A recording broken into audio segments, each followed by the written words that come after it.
warahmatullahi wabarakatuh.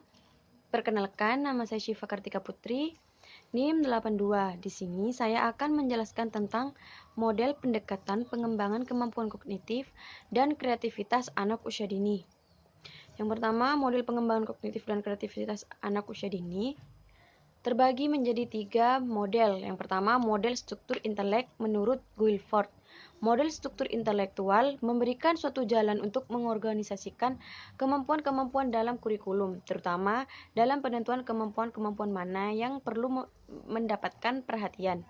Di sini, guru juga dapat melihat kreativitas siswa dari kemampuannya menyelesaikan persoalan dengan ide kreatif tanpa bersumber pada satu teori saja.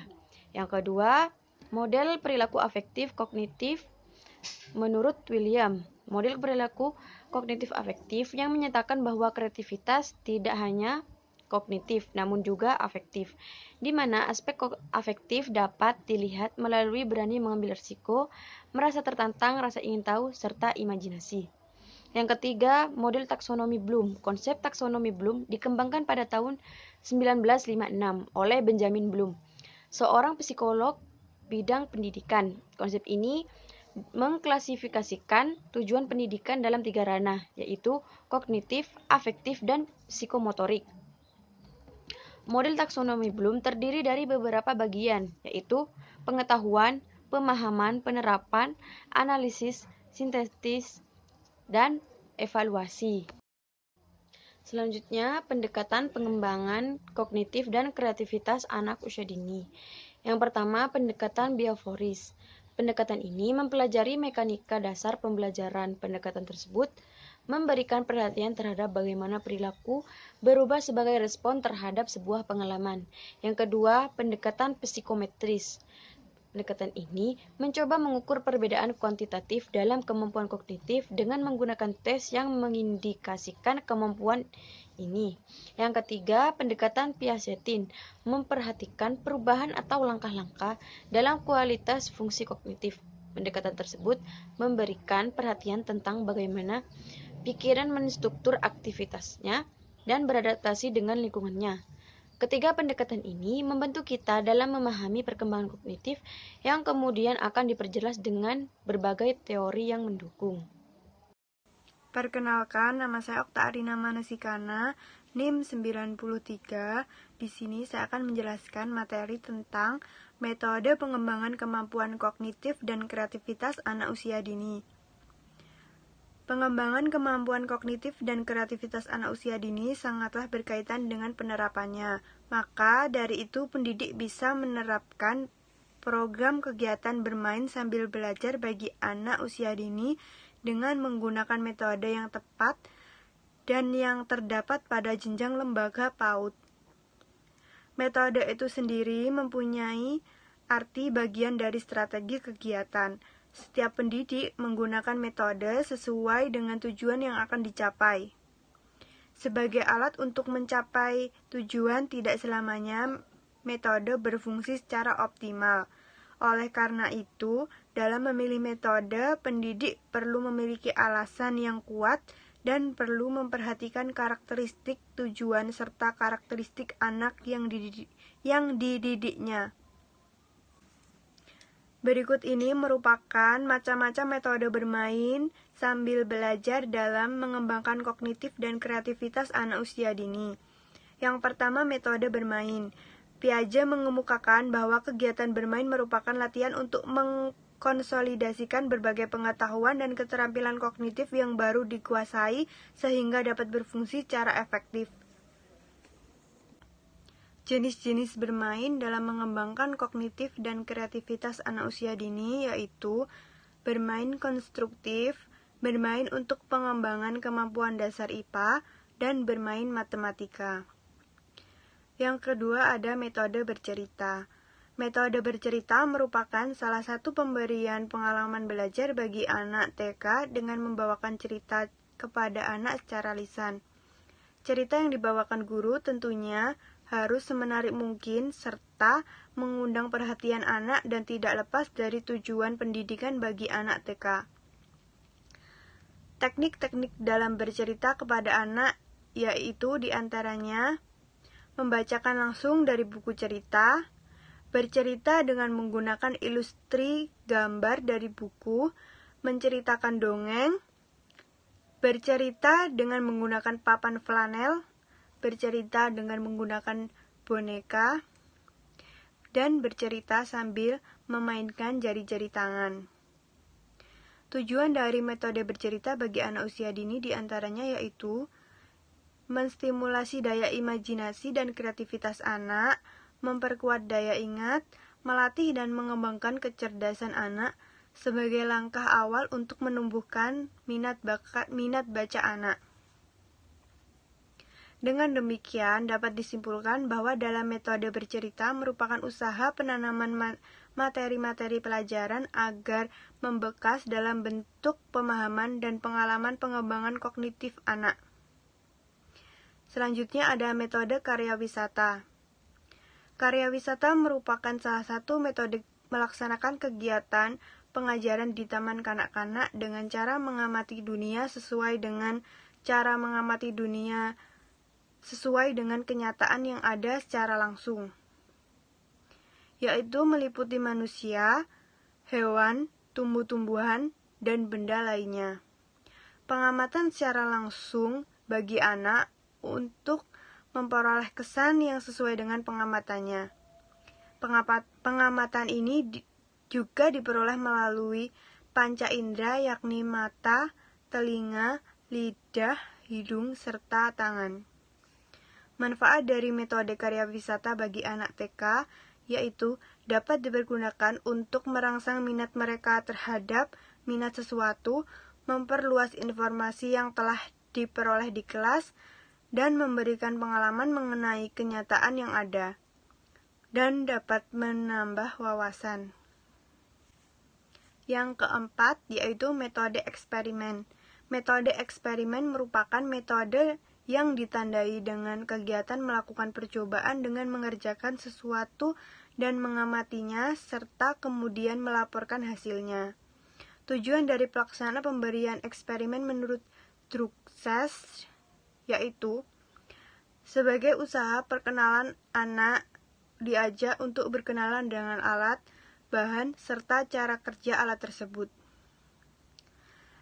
Eksperimen sebagai usaha kejutan artinya agar anak dengan bereksperimen akan memperoleh pengalaman kerja langsung baik dari alat maupun reaksi yang terjadi dalam percobaan itu. Usaha eksperimen untuk memahami suatu konsep. Agar anak lebih mudah untuk menerima konsep, yaitu dengan pengalaman langsung, maka pengetahuan yang diperoleh anak akan melekat lebih lama. Nama saya Denisya Fiandawardani, NIM 94. Di sini saya akan melanjutkan presentasi tentang metode tanya jawab. Metode tanya jawab merupakan suatu cara penyampaian pembelajaran oleh guru dengan jalan mengajukan pertanyaan dan siswa menjawabnya. Dengan metode tanya jawab, guru dapat memberikan pertanyaan-pertanyaan untuk mendapatkan respon lisan atau secara langsung dari anak. Menurut Pendi, kelebihan metode tanya jawab yaitu yang pertama, suasana kelas lebih hidup karena murid-murid berpikir aktif. Yang kedua, sangat positif untuk melatih anak untuk berani mengemukakan pendapat secara lisan dan teratur. Yang ketiga, murid yang biasanya malas memperhatikan menjadi lebih hati-hati dan sungguh-sungguh dalam mengikuti proses pembelajaran. Selain kelebihan yang dimiliki oleh metode ini, maka terdapat juga kelemahan dari metode tanya jawab, yaitu yang pertama, terjadi perbedaan jawaban atau pendapat, maka akan terjadi suatu perdebatan sehingga memakan waktu banyak untuk menyelesaikannya. Yang kedua, kemungkinan akan timbul penyimpangan dari pokok persoalan. Yang ketiga, memakan waktu yang lama untuk merangkum bahan pembelajaran. Dan selanjutnya, metode pemberian tugas. Metode pemberian tugas merupakan metode yang memberikan kesempatan pada anak untuk melaksanakan tugas berdasarkan petunjuk langsung dari guru apa yang harus dikerjakan sehingga anak dapat memahami tugasnya secara nyata agar dapat dilaksanakan secara tuntas.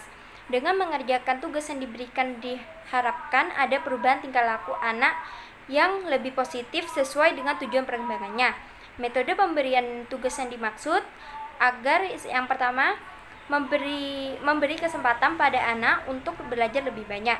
Yang kedua, memupuk rasa tanggung jawab pada anak. Yang ketiga, memperkuat motivasi belajar. Yang keempat, membangun hubungan yang erat dengan orang tua. Yang kelima, mengembangkan keberanian berinisiatif. Dan selanjutnya, metode demonstrasi. Metode demonstrasi merupakan cara penyajian pembelajaran kepada anak dengan mengadakan percobaan dan mengalami langsung serta membuktikan sendiri sesuatu yang dipelajarinya, yang bertujuan agar anak mampu memahami tentang cara mengatur atau menyusun sesuatu. Karakteristik yang dimiliki oleh metode demonstrasi yaitu yang pertama, anak didorong untuk menemukan atau memunculkan suatu cara. Yang kedua, peran aktif anak dalam proses pembelajaran. Yang ketiga, digunakannya masalah yang berhubungan dengan langsung kehidupan sehari-hari. Sedangkan manfaat dari metode demonstrasi yaitu yang pertama, metode ini dapat digunakan untuk memberikan ilustrasi dalam menjelaskan informasi kepada anak-anak. Bagi anak melihat bagaimana sesuatu peristiwa berlangsung, lebih menarik dan merangsang perhatian serta lebih menantang daripada hanya mendengarkan penjelasan guru. Yang kedua, metode ini dapat membantu peningkatan daya pikir anak taman kanak-kanak, terutama daya pikir anak dalam peningkatan kemampuan mengenal, mengingat, berpikir. Dan selanjutnya, metode mengucap syair. Metode mengucap syair merupakan suatu cara penyampaian sesuatu melalui syair yang menarik yang dibuat guru untuk sesuatu agar dapat dipahami oleh anak. Dengan demikian, syair yaitu alat yang digunakan untuk menyampaikan suatu isi materi mengenai tema yang sedang dibahas.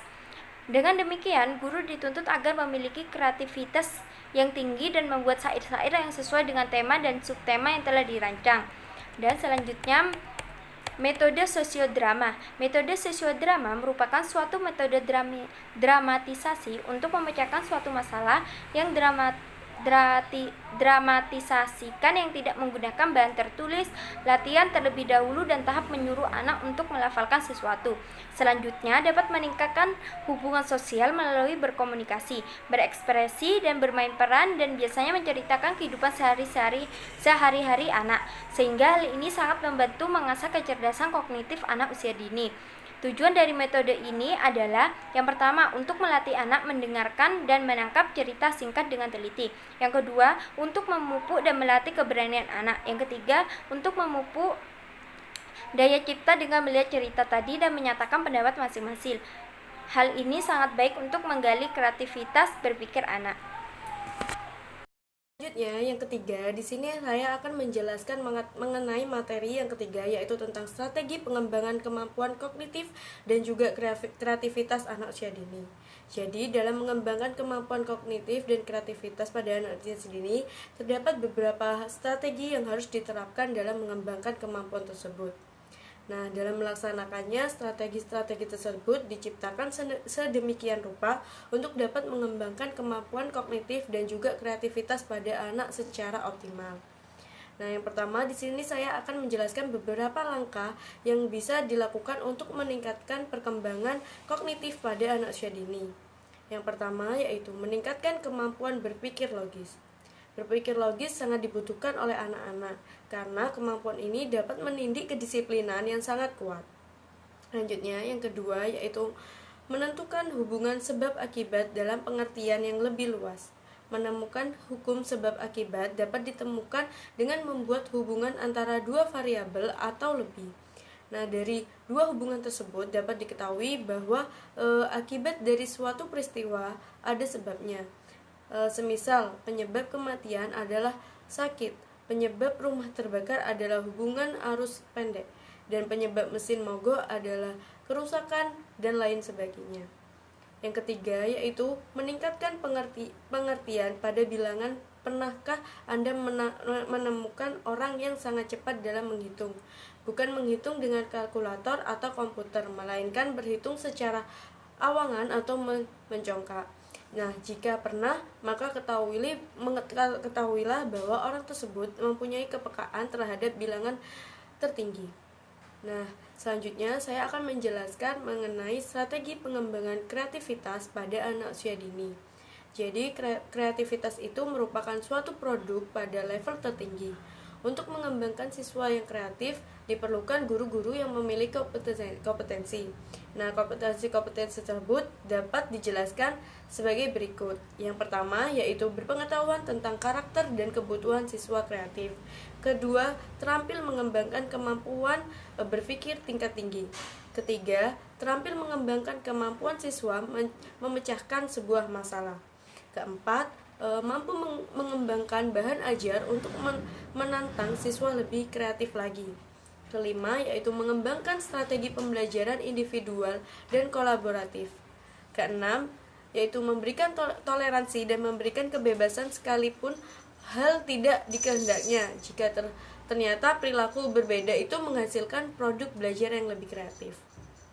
Nah, di sini ini terdapat sebuah hasil studi menurut Utami Manadar pada tahun 2002 menjelaskan tentang sebuah ciri-ciri kreativitas pada anak usia dini.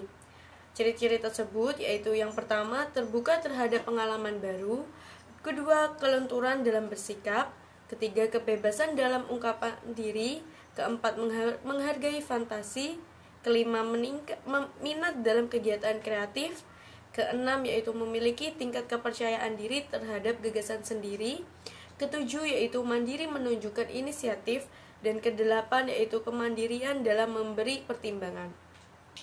Nah, di samping sifat tersebut, berdasarkan dari hasil observasi, siswa kreatif memiliki sifat-sifat yang berani, sehingga terkadang berperilaku berani menantang pendapat, menunjukkan ego yang kuat, bertindak semaunya sendiri, menunjukkan minat yang sangat kuat terhadap yang menjadi perhatiannya. Namun pada saat yang berbeda mengabaikannya, memerlukan kebanggaan atas karyanya.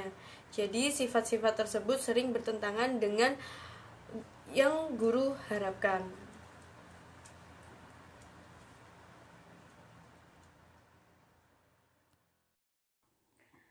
Assalamualaikum warahmatullahi wabarakatuh. Perkenalkan, nama saya Helen Yuliantika Wahyu Anggraini dengan NIM 1902120505104. Di sini saya akan menjelaskan materi selanjutnya, yaitu mengenai teknik pengembangan kemampuan kognitif dan kreativitas anak usia dini.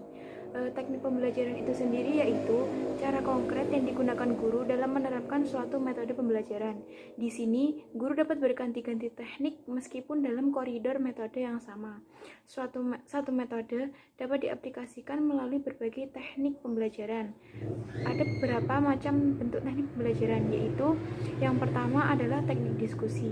Teknik diskusi adalah salah satu teknik belajar mengajar yang dilakukan oleh seorang guru di sekolah, yang dimana di dalam teknik ini terjadi proses interaksi antara dua atau lebih individu yang terlibat, saling tukar-menukar pengalaman, informasi, memecahkan masalah, dapat juga semuanya aktif, tidak ada yang pasif sebagai pendengar. Mengajar dengan teknik diskusi ini memiliki keunggulan seperti yang pertama, kelas dibagi dalam beberapa kelompok, yang kedua dapat mempertinggi partisipasi secara individual, yang ketiga dapat mempertinggi kegiatan kelas sebagai keseluruhan dan kesatuan. Di samping itu, terdapat juga kelemahan dalam teknik diskusi ini. Yang pertama yaitu tidak dapat dipakai pada kelompok yang besar. Lalu yang kedua, peserta mendapat informasi yang terbatas. Yang ketiga, mungkin dikuasai orang-orang yang suka berbicara. Lalu yang kedua yaitu ada teknik kerja kelompok. Teknik kerja kelompok di sini adalah suatu cara mengajar di mana siswa di dalam kelas dipandang sebagai satu kelompok atau dibagi menjadi beberapa kelompok. Mereka bekerja bersama dalam memecahkan masalah atau melaksanakan tugas tertentu dan berusaha mencapai tujuan pengajaran yang telah ditentukan oleh guru. Keuntungan menggunakan teknik kerja kelompok ini yaitu yang pertama adalah dapat memberikan kesempatan kepada para siswa untuk menggunakan keterampilan bertanya dan membahas sesuatu masalah. Lalu yang kedua, dapat memberikan kesempatan pada para siswa untuk lebih intensif mengadakan penyelidikan mengenai suatu kasus atau masalah. Dan yang ketiga yaitu dapat mengembangkan bakat kepemimpinan dan mengajarkan keterampilan berdiskusi. Di samping kelebihan dari teknik tersebut, ada kelemahan, yaitu yang pertama, kerja kelompok sering-sering hanya melibatkan kepada siswa yang mampu sebab mereka cakap memimpin dan mengarahkan mereka yang kurang. Yang kedua, strategi ini kadang-kadang menuntut Strategi ini kadang-kadang menuntut pengaturan tempat duduk yang berbeda dan gaya mengajar yang berbeda pula. Yang ketiga, keberhasilan strategi kerja kelompok ini tergantung pada kemampuan siswa memimpin kelompok atau untuk bekerja sendiri. Lalu yang ketiga ada brainstorming atau sumbang saran. Brainstorming di sini adalah suatu teknik atau cara mengajar yang dilaksanakan oleh guru di dalam kelas atau dengan melontarkan suatu masalah ke kelas oleh guru. Kemudian siswa menjawab atau menyatakan pendapat atau komentar sehingga mungkin masalah tersebut berkembang menjadi masalah baru, atau dapat diartikan pula sebagai suatu cara untuk mendapatkan banyak ide dari sekelompok manusia dalam waktu yang sangat singkat. Teknik brainstorming ini mempunyai keunggulan, yaitu yang pertama, anak-anak aktif berpikir untuk menyatakan suatu pendapat. Yang kedua, melatih siswa berpikir dengan cepat dan tersusun logis. Yang ketiga, merangsang siswa untuk selalu siap berpendapat yang berhubungan dengan masalah yang diberikan oleh guru. Di samping keunggulan tersebut, terdapat kelemahan dalam teknik tersebut, yaitu yang pertama, guru kurang memahami waktu yang cukup kepada siswa untuk berpikir dengan baik. Yang kedua, anak yang kurang selalu ketinggalan. Yang ketiga, kadang-kadang pembicaraan dimonopoli oleh anak yang pandai saja. Untuk teknik yang keempat, yaitu teknik penyajian tanya jawab. Teknik penyajian tanya jawab di sini merupakan suatu cara untuk memberikan motivasi kepada siswa agar bangkit pemikirannya untuk bertanya selama mendengar pelajaran atau mengajukan pertanyaan-pertanyaan mengenai isi pelajaran yang sedang diajarkan guru agar dimengerti, bermanfaat, dan dapat diingat dengan baik. Penggunaan teknik tanya jawab ini memiliki keunggulan, yaitu untuk maksud-maksud yang diperlukan untuk menyimpulkan, mengikhtisarkan pelajaran atau apa yang dibaca. Dengan dibantu tanya jawab, siswa akan tersusun jalan pikirannya sehingga mencapai perumusan yang baik dan tepat. Di samping itu, kelemahan dari teknik ini adalah kelancaran jalannya pelajaran agar terhambat karena diselingi dengan tanya jawab. Juga jawaban siswa belum tentu selalu benar, bahkan mungkin kadang-kadang dapat menyimpang dari persoalan tersebut, sehingga guru memerlukan waktu agak lebih lama untuk memperoleh jawaban yang benar. Kemungkinan untuk menyimpang dari persoalan itu besar. Baik, sebelumnya perkenalkan, nama saya Imro'atul Aziza dengan NIM 1902-1020-5108. Di sini saya akan menjelaskan materi sebelumnya, yaitu tentang teknik pengembangan kemampuan kognitif dan kreativitas pada anak usia dini. Yang pertama, di sini saya akan menjelaskan tentang teknik ceramah. Teknik ceramah ini dapat dikatakan sebagai teknik yang paling tradisional dan yang paling lama digunakan dengan sejarah pendidikan. Teknik ceramah ini dilakukan dengan cara menyampaikan informasi atau pengetahuan yang dimiliki oleh guru secara langsung kepada siswa, baik itu secara lisan ataupun ceramah. Kelebihan dari teknik ceramah ini adalah apabila guru dapat terampil berbicara dalam menyampaikan suatu informasi atau pengetahuan dan dapat memberikan kenyamanan kepada anak dalam menyampaikan informasi tersebut, maka guru dapat menerapkan teknik ceramah ini kepada anak usia dini. Lalu yang kedua yaitu adalah teknik stimulasi. Teknik stimulasi ini adalah teknik yang digunakan untuk mengajarkan kepada anak untuk meniru tingkah laku atau perilaku seseorang, sehingga anak tersebut dapat merasakan perilaku atau peran yang dilakukan oleh orang tersebut. Lalu yang ketiga yaitu ada teknik demonstrasi.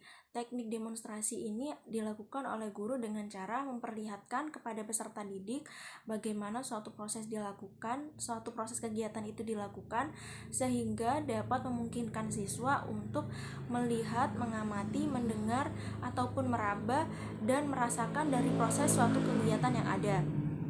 Lalu untuk teknik yang terakhir yaitu teknik karya wisata. Teknik karya wisata ini adalah teknik yang dilakukan oleh guru kepada peserta didik dengan mengajak siswa untuk mengamati suatu objek yang berada di luar lingkungan sekolah atau di luar lingkungan kelas. Dalam teknik karya wisata ini memungkinkan siswa untuk langsung mengamati suatu objek yang ada di luar kelas, sehingga dapat menambah pengalaman yang ada pada siswa. Sekian presentasi dari kelompok kami. Apabila ada kesalahan mohon dimaafkan. Wassalamualaikum warahmatullahi wabarakatuh.